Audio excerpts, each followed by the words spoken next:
Good morning, boys and girls. What we're going to do is a continuation of our lesson from yesterday where we talked about logical consequences.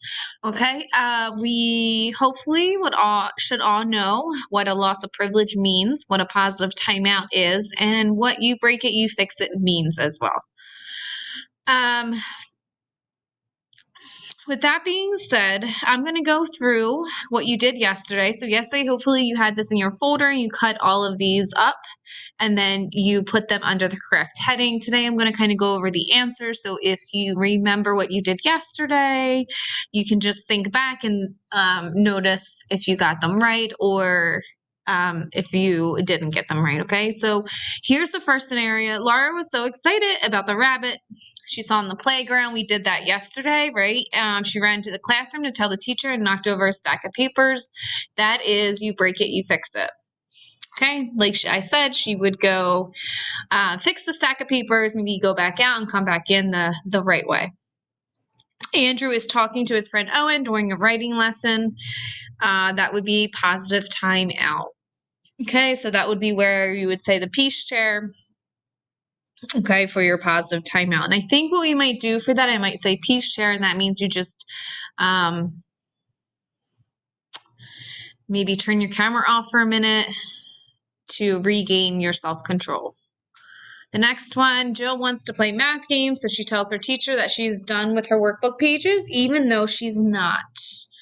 All right, so this would be an example of a loss of privilege, okay? So she would take away, that teacher would probably take away the math games because she was not being honest and using them correctly. So same goes with you guys. While you're home, you have to do your must-dos first, and then you can do the may do. If you do the may do before the must do, which I can see on my computer, you will have a loss of privilege, such as maybe taking away Prodigy or even Freckle, okay?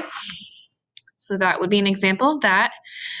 Zachary is working on a group project in social studies. He's refusing to take turns and is having trouble working with others. Okay, that would be a loss of privilege. Maybe he wouldn't get to work with others in his group project.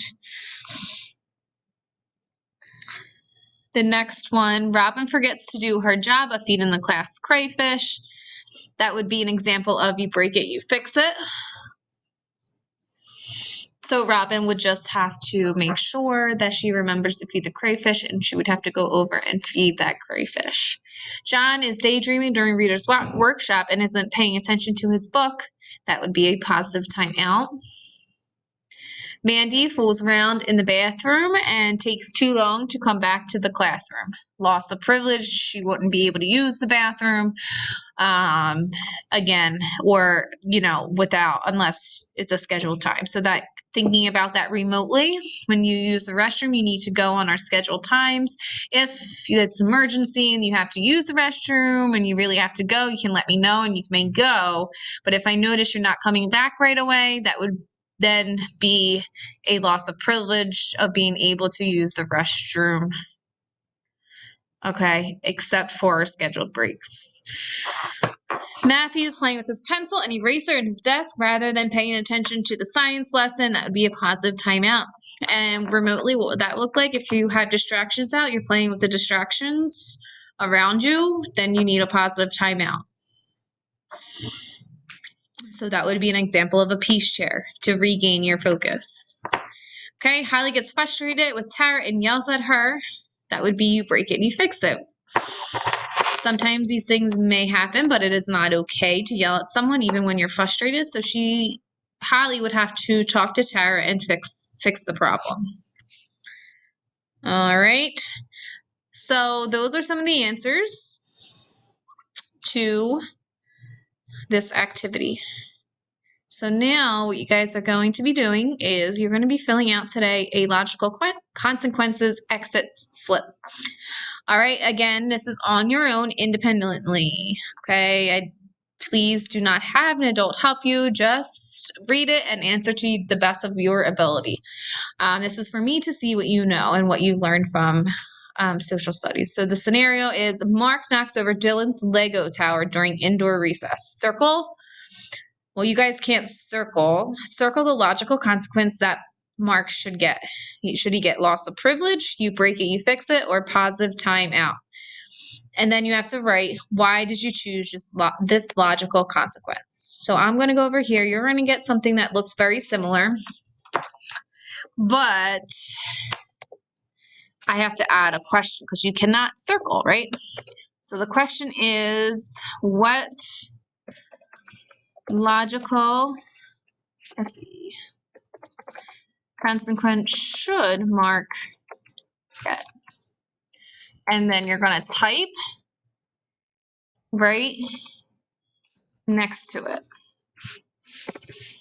Why did you choose this logical consequence? You're going to type your answer there. Oh no.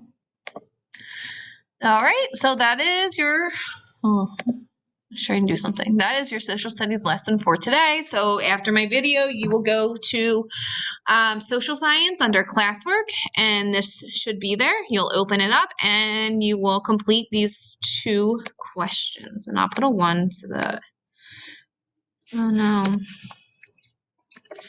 All right.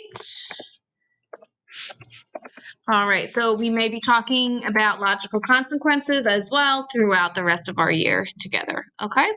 So we'll probably be referring back to these scenarios. All right, have a great day.